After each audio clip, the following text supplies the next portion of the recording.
مساء النور، مساء الورد على خوتي وخواتاتي العزازات. كنتمنى يلقاكم فيديو ديال اليوم باحسن الحال والاحوال ان شاء الله. نبداو على بركه الله. اللهم صل وسلم وبارك على سيدنا محمد وعلى ال سيدنا محمد، كما صليت وباركت على سيدنا ابراهيم وعلى ال سيدنا ابراهيم في العالمين انك حميد مجيد. القصه اللي غنشارك معكم اخوتي اليوم واخواتاتي كتعني العيالات بزاف، واخا غيستافدوا فيها حتى الرجاله، وانما العيالات اللي كتخص بزاف. هاد القصه ديال جوج صحابات، وحده مزوجه وحده ما مزوجاش. هادي عبره للعيالات اللي كيتصاحبوا مع العيالات المزوجين ولا ما مزوجين، حيت انا ما كنتش كنحمل انني نقول لبنادم يعني ترد بالك من الاخر باش تخلعوا، باش حيت ما كتبقاش واحد صله الرحم مع واحد الصداقه مع الجيران وواحد الصحبه. ولكن بزاف كيجوني هاد القصص ديال الخيانه وديال كيجوني بزاف، وكيطلبوا مني انني نحكيهم للناس واخا ما كنتش كنبغي. ولكن ملي كيصر على شي واحد على شي قصه كنبغي نعاودها باش يستافدوا منها ناس اخرين. بالنسبه لهاد السيده تصاحبت مع واحد السيده اخرى، واحد الدريه كبيره في العمر وما مزوجاش. كتجي عندها هي اللي مزوجه حنينه في الاخرى، حيت مازال ما تزوجاتش، وحيت حالتها العائليه الحاله العائليه ديالهم على قد الحال. قالت اشنو يعني، انا راجلي ميسور الحال الحمد لله، غادي يعني نجيب الدريه تبقى تعاونني ونخرج معاها، هما صحابات ما دايرهاش خدامه، وانما كتعاونها، كتقولها ديري هادي جيبي لي هادي، يعني دايرها بحال اختها. ماشي مشكل. ديك الدريه كتمشي عند صاحبتها مولات الدار، كتفتح ليها بيت النعاس ديالها، الذهب ديالها، المسائل ديالها، كلشي كتشوفهم. واي حاجه كيجيبها ليها راجلها كادو كتوريها لصاحبتها، جاب لي هادي، داني لهنا داني لهنا، انا وليداتي مشينا هنا. ملي كتكون باغيه تسافر بوحدها كدي معها هذيك صاحبتها مولات الدار، كدي صاحبتها، ما عليناش ماشي مشكل. السيده ما بقاش عاجبها انها مولات الدار هي اللي تعطيها المسائل وتدور معاها وتديها في لا طمعت في الراجل، بغات تدي ليها راجلها. المهم بقات معاها مده وهما صحابات، فيما بغات تمشي كتديها معاها، كانت شي مناسبه في اي بلاصه كتديها معايا، معاها اي بلاد. كيفاش كاين عندها شي عائله عندهم مناسبه ما كتخليش صاحبتها، كتعيط لها وكتقول لها اجيب راه غاديين لواحد المناسبه في البلاصه الفلانيه، يا اما عرس يا اما اسبوع يا اما اختناء يا اما غير حفله عائليه يا اما عيد ميلاد يا اما ما كتخليهاش. المهم هذيك السيده بقات كتدور براجل مولات الدار، كتدور بالراجل مولات الدار ما دات ما جابت، حيت كتثق في هذيك السيده ثقه عمياء. ما تقدرش تخلي شي حد يهضر فيها. الا قالوا ليها العيالات راه كيقولوا ليها اش بغيتي ليها هذه اللي غير داخله دارك، علاش اشنو كدير عندك انت مرا مزوجه وبولادك وهذا وبنت سابك اش كدير عندك؟ كتقول لهم لا ديك صاحبتي ما يهضرش عليها شي واحد. راجلها قال لها شنو كدير عندك هذه، اش بغيتيها؟ خليها تمشي في حالها، انت كل فيما بغينا نمشيو شي بلاصه تجيبيها تخشيها خنششتها معانا. قالت لها ديك راه صاحبتي ما نقدرش نتخلى عليها، كتعاوني كتوقف معايا الا عندي الضياف فين كطيب معايا، هي صحاب ليها، واش هذيك كدير داكشي على ود الصداقه ديالها هي وصاحبتها. ولكن لا، هي غرضها انها تدور بداك السيد باش تقلعوا لمرتو. فعلا نجحات في هذيك الخطه اللي دارت بالسيد، حيت هذيك السيده مولات الدار كتخرج تجيب شي حاجه الا غتجيبها، هي هذيك كتبقى في الدار، ولا الا مشات للحمام هذيك ما باش تمشي كتقول انا يلا نحمم، كتقول لها لا انا ما فيا ما يمشي لي ما بغيتوش. الاخرى كتمشي كتشد الكساله كتصلى كتجي جايه.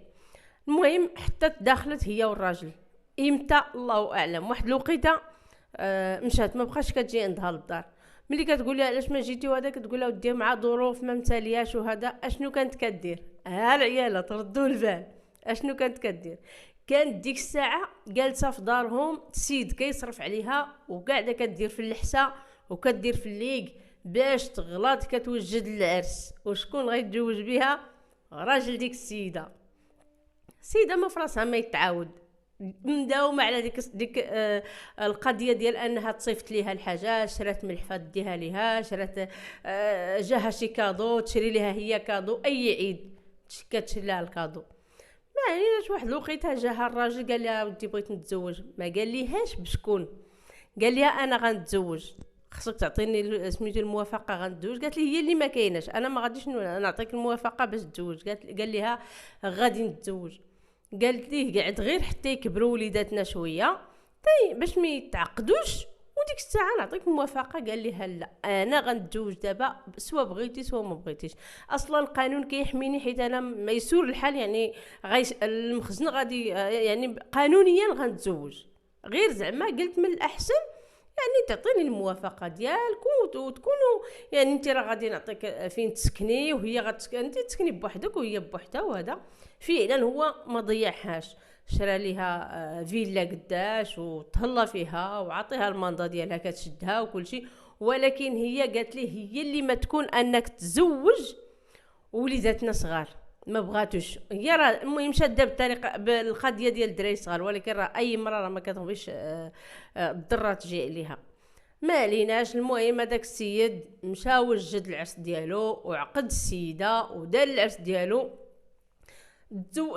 دار العرس في القاعه، عارفه انها هي ما غاديش تمشي للعرس ديالو وما غاديش تحضر، والعائله ديالو عارفين انه غادي يتزوج بديك السيده وما قالوهاش لعروستهم، واخا كانوا كتوكلهم وكتشربهم وكتصب ليهم وكتهلا فيهم، وفين ما جاوهم الضياف كيجيو عندها تقوم بالواجب.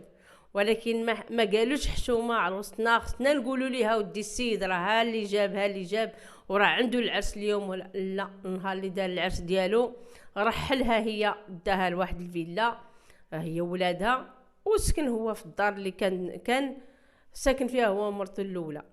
ما عليناش، هي ما عرفاتش من مزوج، تا جاوها صحاباتها جابوا لها مارينا الخيط الابيض جابوا لها الاخبار، جاوا صحاباتها قالوا لها واش، قالت لهم ودي راه تزواج وهذا وخلى ولادو انا ما نشوفش وجهه باقي. قالوا لي شكون جاب؟ قالت لهم ما نعرف مين كيعرف، شي وحده راه جابها. قالوا لي عرفتي شكون جاب؟ فلانه اللي كنتي كتجلسي معاها وكنتي كتعمري معاها اتاي وكتاكلي معاها وتشربي معاها وتصافري معاها، اصلا انت اللي جبتيها للدار. قالت لهم ما يمكنش ديرها هذيك. قالوا لها وهذيك هي مرتو وهذيك هي اللي ساكنه في الدار دابا. فعلا اشنو دارت؟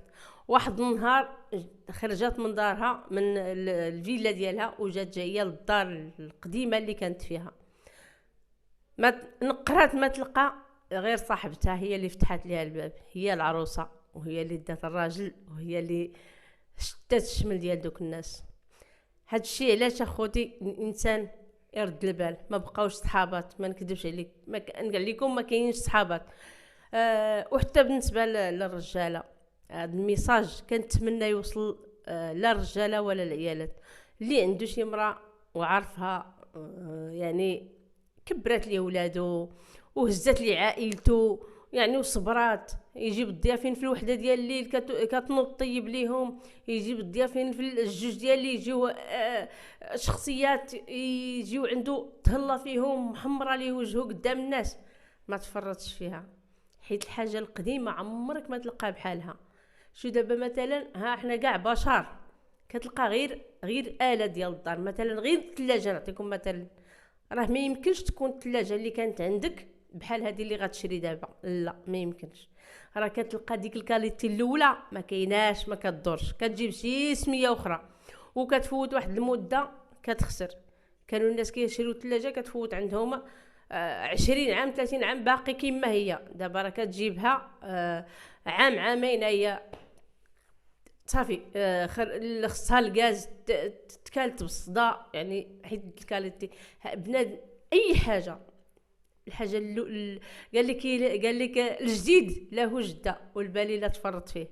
كنتمنى حتى من العيالات، حيت كاينين حتى العيالات اللي كيشوفوا الراجل كيبقاو معاه حتى ما كيبقى عنده والو، يولي يعني ما بقاش عنده الفلوس، كتسوس كتخليه اولا ما عندوش صحه اولا كيمرض. راه ما كاينش شي حاجه خوتي وخواتاتي، ما كاينش شي حاجه دايمه، ما دايم الا وجه الله الكريم هو اللي دايم. ماشي الفلوس ولا الاراضي ولا الفيلات ولا الديور ولا اي حاجه راه ما كدومش، راه ما دايماش وما سدت باب. ما كيبقاو غير الافعال ديالنا والاعمال ديالنا هما اللي كيبقاو، وشي شي موده والرحمه الا اشتركوها الناس. هاد السيده هادي دابا كيطلبها راجلها باش غير تسمح ليه ويبقاو يبقى كيمشي عندها ويمشي عند الضره، ولكن ما بغاتش. ديك اللي جاب كانت تهلط في راسها بالحسا وبالليق وتولات قداش.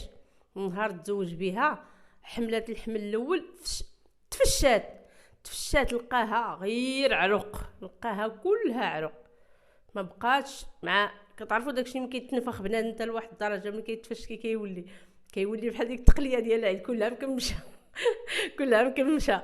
كنتمنى القصه تعجبكم، وكنتمنى ما تفرطوش في ولادكم، اللي عنده ولادو يتهلا فيهم، لان هاد السيده هادي الاسره ديالها تشتات، واخا هي كاينه مع ولادها واكلين شاربين وكل شيء، وانما ديك المحبه اللي كتجمع الشمل بين الاب والاولاد والام ما كايناش. ولكن ما عليناش، غير الانسان يرد البال لهاد المسائل هادو. واخا تكون غني وعندك الفلوس، ماشي غير يكون عندك الفلوس تفكر تجيب مرا اخرى. عطا الله ما دير، عطا الله الخيريات، عطا الله الناس محتاجين، عطا الله صدق باش تلقى في ديك الدار اللي هي ما فيها لا كريدي ولا سرقه، ولا ما عندك تسرق، ما عندك كريدي، ما عندك غير افعالك واعمالك. وكنتمنى القصه كتعجبكم، وما تنساونيش من اللايكات ديالكم والتعاليق ديالكم الزوينه. وكنتمنى تسمحوا لي واخا كنغبر عليكم، ولكن راكم كتعرفوا ظروف العمل ويد وحده ما كضرب الرش. وتحياتي للمتتبعين ديالي والمتتبعات ديالي، وكنشكركم بزاف على المتابعه ديالكم والتعاليق ديالكم واللايكات ديالكم. وكنتمنى تدعموا القناه تزيد لقدام، حيت مؤخرا تراجعت القناه، المشاهده نقصات، يعني ما بقاتش القناه غادا كما كانت. وشكرا لكم بزاف وامسيه سعيده.